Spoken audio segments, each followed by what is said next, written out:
Il suffit de revoir son visage pour que les souvenirs reviennent. Sylvie Vartan.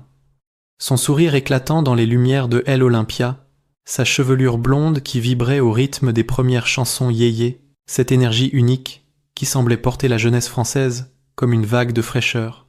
Pour beaucoup, elle reste l'image d'une époque heureuse, celle des transistors, des jupes courtes, des salles de concert pleines à craquer et des rêves qui n'avaient pas encore été abîmés par le temps.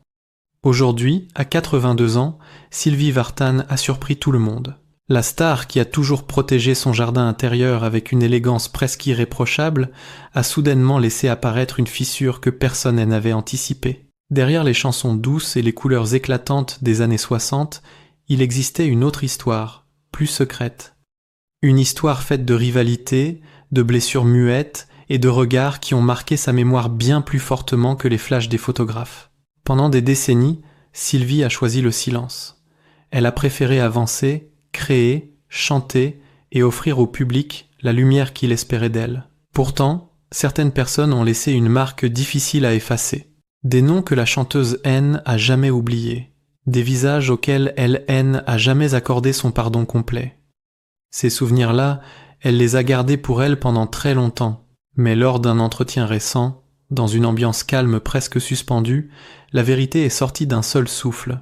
Sylvie Vartan a dit une phrase simple et tranchante. « J'ai et méprisé 5 personnes dans ce métier.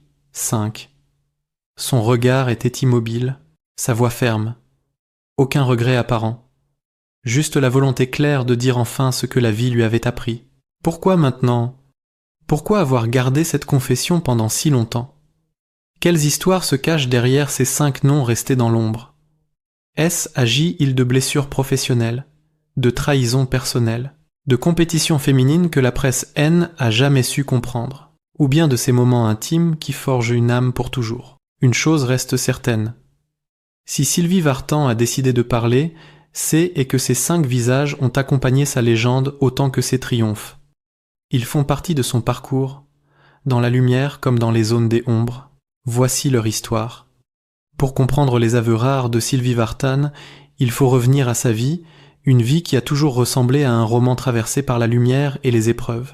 Née en Bulgarie, arrivée en France dans une famille qui portait encore les traces d'un passé difficile, elle grandit dans une atmosphère fragile où tout restait à reconstruire. La petite Sylvie observait le monde avec une sensibilité déjà artistique. Elle sentait que la musique serait sa langue, son refuge, et peut-être aussi son destin. C'est à Paris, au début des années 60, que tout commence réellement. La vague yéyé déferle sur la jeunesse française, et Sylvie en devient rapidement une des figures les plus éclatantes. Sa voix claire, son énergie joyeuse, son élégance naturelle séduisent un public qui se reconnaît dans cette jeune fille courageuse et moderne. Elle enchaîne les succès, les salles se remplissent, les journaux arrachent son image. Elle devient une icône avant même d'avoir compris ce que ce mot signifiait. Mais derrière les sourires des affiches et les robes scintillantes, il existait une pression immense. Le métier était rude pour une jeune femme. Les comparaisons constantes, les critiques parfois injustes, les rivalités créées ou amplifiées par les médias. Sylvie apprenait vite. Elle apprenait à encaisser. Elle apprenait à se taire. Elle apprenait aussi à se défendre sans jamais perdre cette douceur que le public aimait tant. Son mariage avec Johnny Hallyday transforme encore davantage son existence. Le couple devient une légende vivante, un symbole d'amour, de jeunesse, de musique, mais aussi un terrain de tension, de jalousie et de tourbillon médiatique incessant. Chaque geste, chaque regard, chaque mot était observé, commenté, amplifié. Sylvie devait protéger non seulement son image, mais aussi sa dignité dans un monde où les femmes avaient souvent moins droit à l'erreur que les hommes. Puis, les années passent. Les modes changent. Les drames personnels accumulent. Le terrible accident de voiture de 75, qui aurait pu lui coûter la vie, la marque profondément. Mais elle se relève. Elle remonte sur scène. Elle continue pour elle, pour son fils, pour ce public qui ne l'a jamais abandonnée. Aujourd'hui, quand Sylvie Vartan parle enfin des personnes qu'elle a méprisées, ce n'est pas un caprice tardif. C'est le résultat d'une vie entière passée à se battre, à aimer, à pardonner parfois, mais pas toujours. Son histoire personnelle éclaire ces mots. Pour comprendre les 5 noms qu'elle a choisis, il faut connaître les ombres et les lumières qui ont façonné sa légende. Numéro 5, Françoise Hardy. Quand Sylvie Vartan évoque les noms qui ont laissé une blessure durable dans sa mémoire, celui de Françoise Hardy revient toujours parmi les premiers.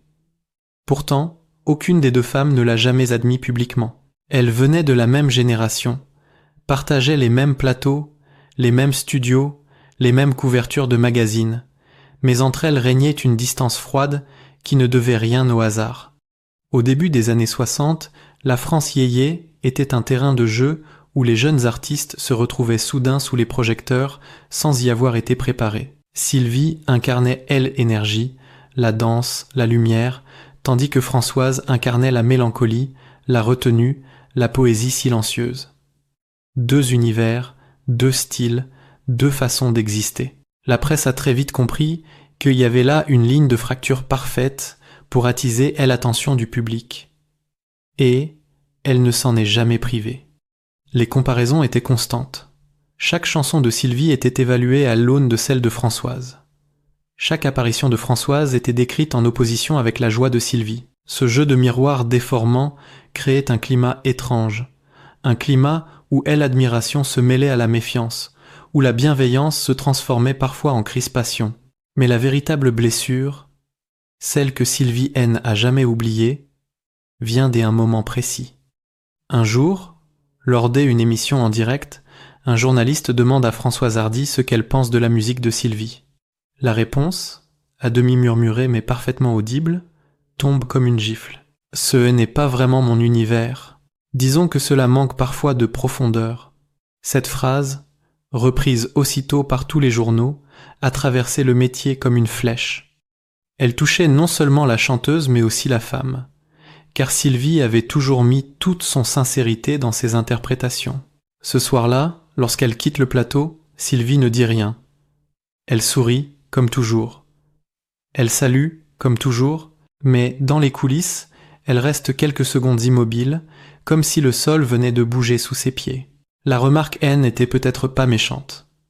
Peut-être que Françoise ne mesurait pas la portée de ses mots.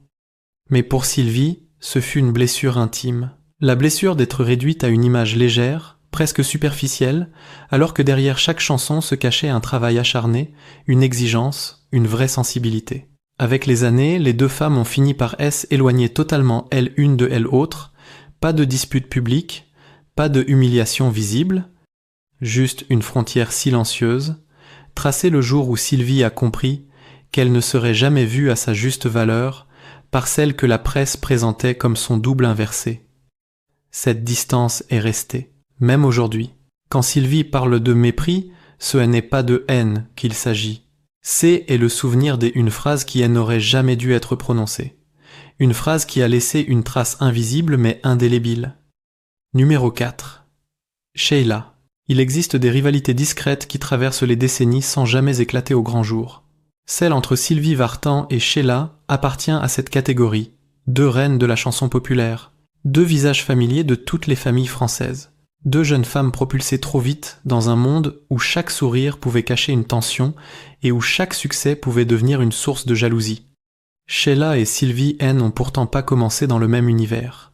Elle une portait l'image de la fille sage, celle que les parents adoraient, toujours impeccable, toujours souriante. Elle autre incarnait la modernité, la danse et l'éclat d'une jeunesse qui voulait tout bousculer. Mais au fil des années 60 et 70, leurs carrières se croisent de plus en plus souvent. Les plateaux se succèdent, les studios aussi, les promotions, les galas, les tournées communes. Le public les rassemble. Les médias les opposent. La situation reste cordiale jusqu'au jour où tout bascule. C est une émission de télévision très regardée. Les artistes sont invités à commenter l'actualité musicale du moment. Sheila, interrogée sur la popularité persistante de Sylvie, laisse échapper une phrase qui deviendra célèbre malgré elle. Elle sait faire du spectacle. Pour le reste, chacun son style. Rien de violent en apparence, mais la nuance est lourde. Le sous-entendu est clair. Sylvie excellerait dans le show, mais sa musique manquerait de substance. C était une remarque fine, presque innocente, mais elle frappe Sylvie en plein cœur. Dans les coulisses, Sylvie garde son calme. Elle a toujours été une professionnelle impeccable. Mais quelques témoins racontent qu'elle est restée très silencieuse ce soir-là. Pas un mot de trop, pas une réaction visible. Seulement ce regard fixe, celui d'une femme qui vient de comprendre que la bienveillance-haine n'était pas toujours réciproque. Ce petit moment suspendu marque le début une distance qui ne se refermera jamais. Les années passent. Sheila vit ses triomphes, ses difficultés, ses renaissances. Sylvie poursuit sa carrière internationale, voyage, se réinvente, se protège. Mais quelque chose reste coincé dans un coin de sa mémoire, une impression de condescendance. Une petite blessure qui n'a jamais trouvé d'apaisement. Car derrière les paillettes et la complicité affichée des plateaux télé, Sylvie a toujours senti que Sheila ne la considérait pas vraiment comme une artiste à part entière. Ce jugement, elle, a profondément atteinte. Pas parce qu'il était spectaculaire, mais parce qu'il venait d'une collègue qui avait vécu les mêmes tourments, les mêmes pressions, les mêmes attentes. Sylvie aurait souhaité une forme de solidarité féminine. Elle a trouvé autre chose. Aujourd'hui encore, quand elle évoque les 5 noms qu'elle n'a jamais réellement pardonnés, celui de Sheila revient naturellement. Aucun scandale retentissant, aucun conflit explosif, juste une phrase, un ton, un regard, et cette sensation tenace que derrière le sourire se cachait un jugement qui a laissé une trace durable dans son cœur. Numéro 3, Dalida. Parmi les noms que Sylvie Vartan-Haine a jamais totalement pu effacer de sa mémoire, celui de Dalida occupe une place particulière. Non pas parce qu'elles se sont affrontées directement, mais parce que les deux femmes ont longtemps été enfermées dans une rivalité silencieuse que ni les unes ni les l'autre avaient réellement voulu. Dalida était déjà une star, confirmée lorsque Sylvie entrait encore dans la lumière des débuts. Elle une portait la tragédie dans la voix, elle autre portait la jeunesse dans le regard. Deux astres qui brillaient différemment, mais dont la presse se plaisait à rapprocher les trajectoires. Ce qui a véritablement blessé Sylvie, ce ne sont pas les comparaisons incessantes. Elle y était habituée. Ce fut plutôt la manière dont certains proches de Dalida la décrivaient en coulisses, comme une chanteuse trop légère, trop décorative, presque factice. Des mots qui ont filtré un jour à travers un journaliste, puis à travers un second, puis un troisième. Des mots qui venaient, disait-on, de l'entourage de Dalida, mais que Sylvie a très vite identifié comme reflétant un état d'esprit réel. La rumeur s'installe. Elle voyage de studio en studio. On murmure que Dalida aurait dit un soir, en voyant Sylvie S. éloignée après une répétition, une phrase qui reste gravée dans la mémoire de beaucoup. Elle est jolie, elle danse bien, mais la profondeur ne s'invente pas. Une phrase lourde de sens. Une phrase qui touche directement la valeur et la sensibilité d'une artiste. Pour Sylvie, ce fut un choc. Elle n'a rien répondu. Elle ne s'est jamais expliquée publiquement. Elle a continué à travailler, comme toujours. Mais au fond d'elle, une fissure est ouverte. Car Dalida n'était pas n'importe qui. Elle était un modèle pour de nombreuses chanteuses. Une femme complexe, puissante, presque mythique. Si ce jugement venait réellement d'elle, alors il y avait quelque chose de plus douloureux encore. C était comme si à l'univers même de la chanson la rejetait dans une catégorie qui n'était pas la sienne, celle des artistes que on admire pour apparence, mais pas pour et âme. La blessure la plus profonde arrive pourtant plus tard. Lors d'une soirée télévisée, les deux femmes se croisent en coulisses. Une atmosphère tendue flotte dans l'air. Il y a un échange bref. Quelques mots, pas une dispute, pas un éclat, juste un regard, celui de Dalida, intense, direct, presque sévère, celui de Sylvie, surpris, puis légèrement blessé. Ce moment les poursuit longtemps.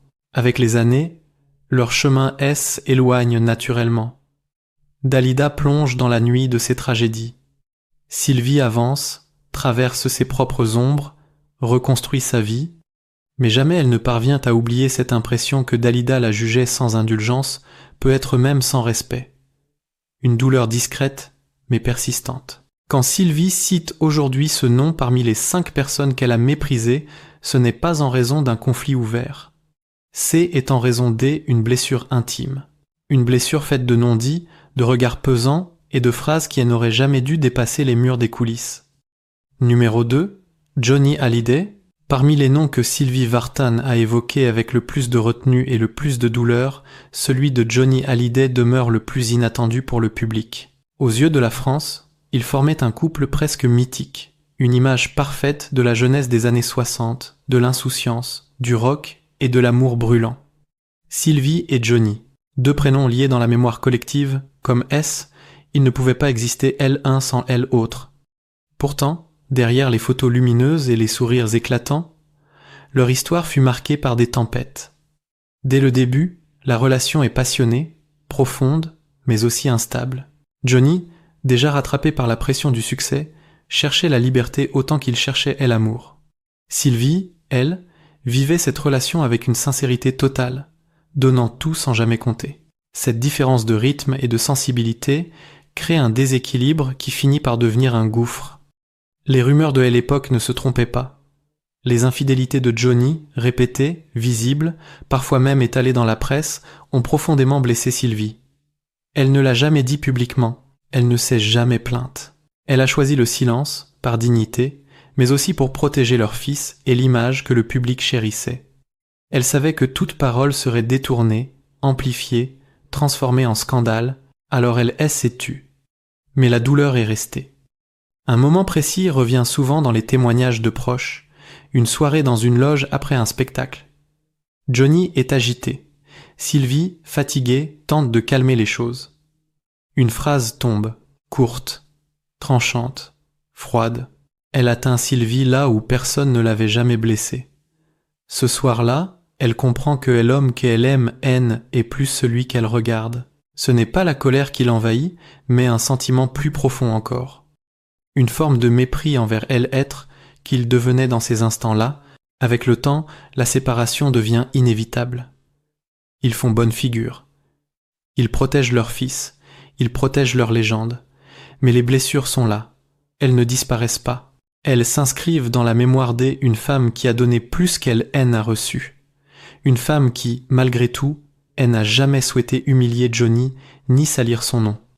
Elle a conservé la pudeur de leurs années partagées et le respect de ce qu'ils avaient construit. Pourtant, lorsqu'on lui a demandé quelles étaient les personnes qu'elle n'avait jamais pu pardonner, Johnny Hallyday est apparu dans la liste, non pas par haine, non pas par rancœur éternelle, mais parce que certaines trahisons, certains regards, certaines paroles ont laissé une trace impossible à effacer.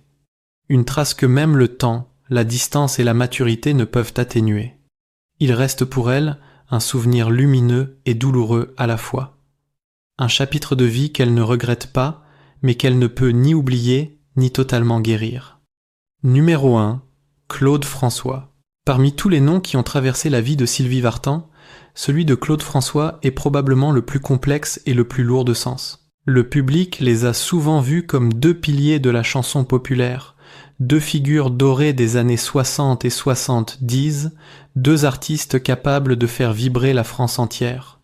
Mais derrière les sourires des plateaux télé et les images figées dans les magazines, la relation entre Sylvie et Clo-Clo fut marquée par une tension profonde que Sylvie a jamais totalement oubliée. Claude François était un perfectionniste absolu, exigeant avec lui-même, exigeant avec les autres, parfois à l'excès. Il portait une ambition qui frôlait l'obsession.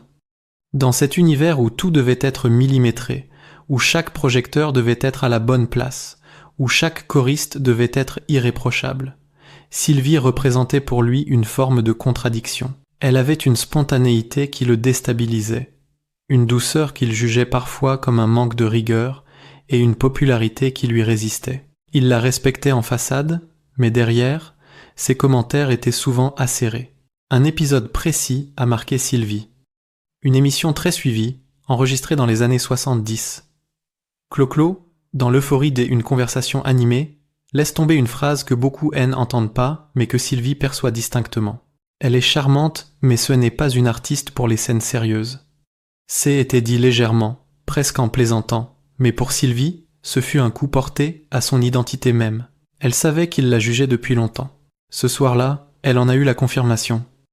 Les choses ne s'arrêtent pas là. Une rumeur à l'époque raconte que Claude François aurait discrètement tenté de limiter la présence de Sylvie dans une importante émission internationale. Rien de prouvé, rien d'officiel, Mais plusieurs témoins affirmaient que Clo-Clo voyait parfois la réussite des autres comme une menace pour sa propre lumière. Sylvie, qui travaillait dur pour gagner chaque pas de sa carrière, fut profondément touchée par cette possibilité. Et l'idée qu'un collègue puisse chercher à freiner son ascension, même de manière subtile, lui laissa un goût amer que les années N ont jamais effacé. Les quelques fois où ils se croisaient dans les coulisses, l'ambiance était toujours la même. Un échange poli, un sourire retenu, une atmosphère pesante. Sylvie ressentait constamment une forme de jugement, comme si elle devait se justifier d'exister dans le même paysage musical que lui. Très peu de mots étaient échangés, mais les regards suffisaient. Pour le public, cette tension N n'était pas visible. Clo-Clo incarnait l'énergie, la discipline, le charme. Sylvie incarnait la douceur, l'éclat, l'émotion. Ensemble, ils formaient une contradiction fascinante. Mais pour elle, cette rivalité silencieuse fut, elle, une des plus pénibles de sa vie artistique. Quand elle cite aujourd'hui Claude François comme le nom qu'elle a le plus méprisé, ce n'est pas par vengeance. C'est parce qu'il représente tout ce qu'elle a eu à affronter dans ce métier. La dureté, la compétition, le jugement constant et la difficulté d'être une femme dans un monde où certains hommes ne lui laissaient pas pleinement sa place. Pour Sylvie, ce nom est resté comme une ombre. Une ombre qui raconte mieux que n'importe quelle anecdote le prix qu'il lui a fallu payer pour devenir l'icône qu'elle est devenue. Lorsque Sylvie Vartan révèle enfin les 5 noms qu'elle n'a jamais pu pardonner, ce n'est pas un geste de revanche. C'est un geste de vérité. À 82 ans, elle regarde son passé avec une clarté nouvelle, celle que le temps accorde à ceux qui ont beaucoup vécu et beaucoup aimé. Pendant longtemps, elle a choisi le silence, non par faiblesse, mais par élégance. Aujourd'hui, elle accepte simplement de montrer elle envers du décor, celui que le public a jamais vraiment connu. Ces 5 visages ne racontent pas des querelles ordinaires. Ils racontent le poids d'une époque. Ils racontent les rivalités que l'on créait autour des femmes pour mieux les opposer. Ils racontent les blessures muettes d'une jeune artiste qui devait se battre pour exister dans un monde où l'image comptait parfois plus que le talent. Sylvie n'a jamais oublié certaines phrases, certains regards, certains gestes qui, pour d'autres, auraient peut-être été insignifiants. Pour elle, ils furent des traces profondes, mais ce que on ressent aujourd'hui en elle écoutant, ce n'est pas la colère. C'est la sagesse. Sylvie Vartan ne juge plus, elle constate, elle accepte. Elle reconnaît que ses rencontres, elles, ont autant construite que ses triomphes. Elles lui ont appris la patience, la pudeur, le courage de rester elle-même malgré la lumière parfois cruelle des projecteurs. Elles ont façonné la femme forte et délicate qu'elle est devenue. Et pour cela que ces mots touchent encore. Parce qu'ils ne cherchent pas à accuser. Ils cherchent à comprendre. Ils révèlent une artiste qui a vécu intensément, qui a souffert parfois, mais qui a continué à avancer sans jamais perdre son élégance ni sa dignité. Aujourd'hui, Sylvie demeure une figure essentielle pour tous ceux qui ont grandi avec sa voix. Une légende dont la sincérité, même tardive, éclaire encore la mémoire de la France.